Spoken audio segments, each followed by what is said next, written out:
Nous sommes face à un régime qui est en train de voir devant lui les signes kabbalistiques de sa destruction. Il se détruit. C'est inéluctles selon vous? C'est inéluctable. Ouais. Nul ne peut lutter contre l'éternité.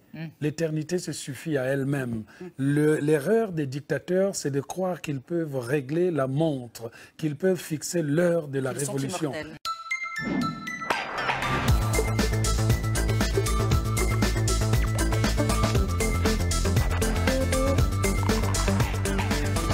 Faute de pouvoir entrer au Congo, où il est interdit de séjour depuis 5 ans, Alain Mabankou y retourne donc aujourd'hui dans son dernier roman, Les cigognes sont éternelles. Bonsoir et bienvenue dans 28 minutes et bonheur total et extatique de vous retrouver, chers téléspectateurs. Voici le sommaire ce soir. C'est la rentrée littéraire. Le romancier Alain Mabankou est notre premier invité sobre au niveau vestimentaire. Alain Mabankou, et des linéaments qui nous conduisent jusqu'à l'histoire contemporaine du Congo. En ce moment, Nadia, il se passe des choses terribles, tragiques, sanglantes dans les commissariats. Absolument, c'est un drame qui s'est mué en affaire d'État. Ça s'est passé cet été, à la mi-juillet. On a appris la mort de 13 jeunes dans un commissariat. Ils avaient été interpellés par la police après la mort d'un homme dans leur quartier et ils ont été retrouvés baignant dans leur sang. Donc après cette garde à vue. Et à ces atrocités, il faut ajouter la réaction du gouvernement qui a nourri la colère des familles et la colère d'un peuple d'un peuple tout entier. Ils ont d'abord nié la mort de ces hommes. Après, ils ont expliqué qu'ils s'étaient entretués. Et puis finalement, ils ont accepté l'ouverture d'une commission d'enquête qui avait été réclamée très fortement par la Fédération congolaise des droits de l'homme. Ce qu'on observe, c'est une très forte mobilisation de la jeunesse, de la société civile, des écrivains. Est-ce que ce sont les signes d'un peuple qui se soulève, qui ne veut plus se taire? Les signes, j'avais commencé déjà à les pronostiquer ou à annoncer depuis quand j'ai parlé de la révolution du bassin du Congo. Nous sommes dans une situation où il y a des 13 morts, il y a des gens qui meurent, on a des apôtres de la révolution qui sont en train de mourir.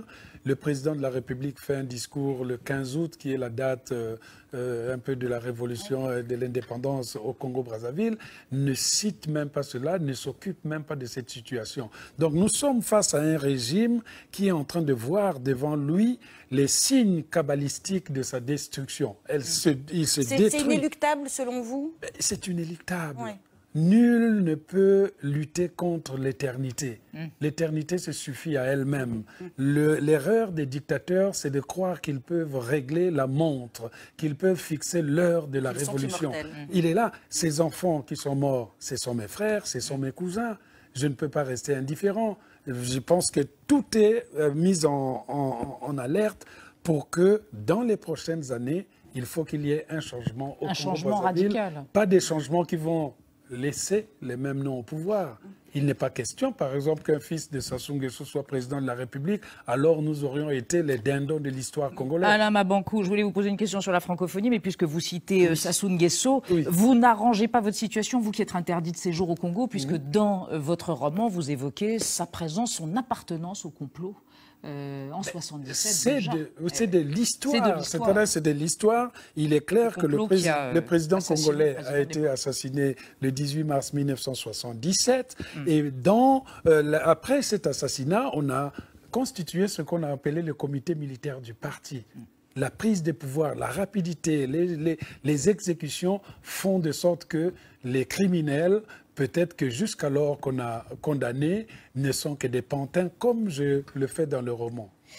Voilà, un roman extrêmement recommandé pour comprendre aussi et pour entendre la voix du petit Michel sous l'arbre à palabres, sa deuxième école à Pointe-Noire. Merci d'être venu célébrer finalement la rentrée littéraire et la rentrée tout court dans 28 minutes ce soir. Alain Mabankou, c'est édité aux éditions du Seuil.